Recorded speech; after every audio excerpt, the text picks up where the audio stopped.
Hi everyone, welcome to video 3.2. In this lesson, you're going to be reading chapters 2 and 3 of our book, While the Locust Slept, and we're also going to be analyzing characters through page 44 of the book. So today I wanted to talk a little bit more about the genre of this book. Remember, genre is just a word for like the category or what type of story this is. The book license for While the Locust Slept identified this book as a memoir. Memoir just means a nonfiction book about the author's own life. So Peter Raiser is actually telling us the true story of what happened to him as a child.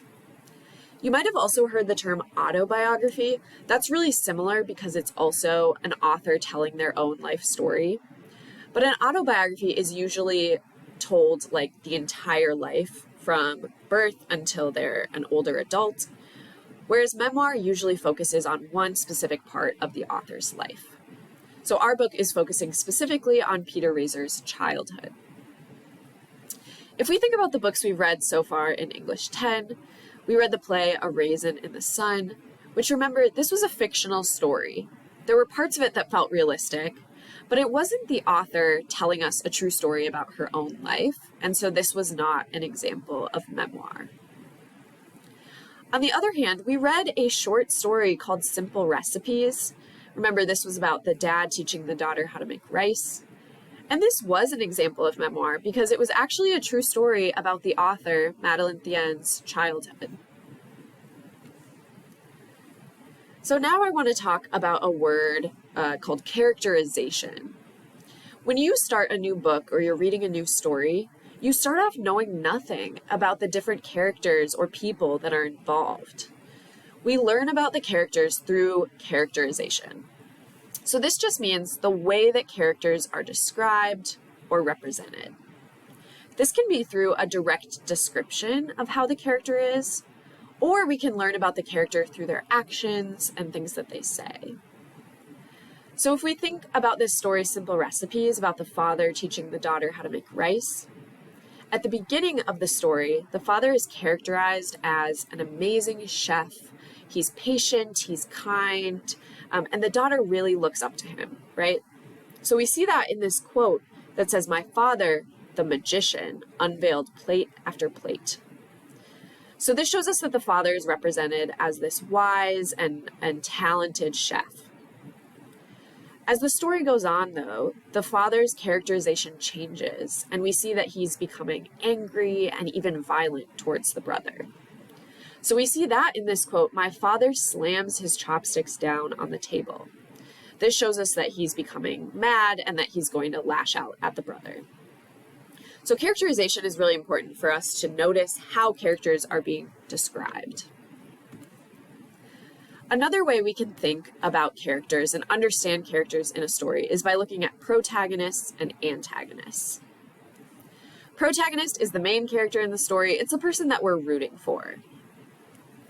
An antagonist is a person or a thing keeping the protagonist from achieving their goals. A lot of times we think about antagonist as being like the villain or the bad guy in the story.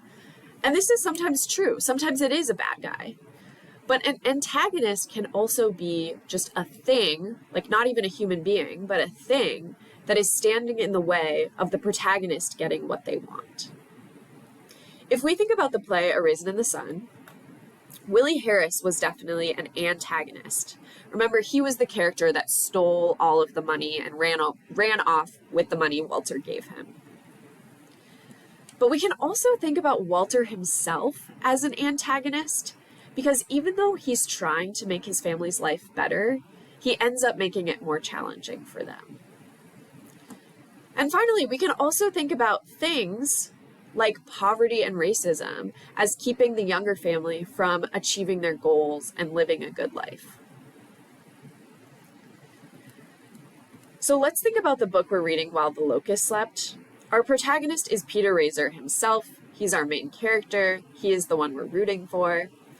What about antagonists? Who or what is in Peter's way? Some antagonists in the book so far could be the state public school at Owatonna. So remember, that's the name of the kind of orphanage facility that he grows up in. And we see that this is a place where Peter is neglected and not given a lot of care. We can also think about John Shawls as being an antagonist. Remember, he is the farmer that Peter goes to live with for his farm placement. And we can already tell that he doesn't treat Peter very well and that he's not a very nice man. We'll learn more about him in the next chapters as well. And finally, racism is definitely an antagonist in this book because Peter faces a lot of prejudice for being Native American.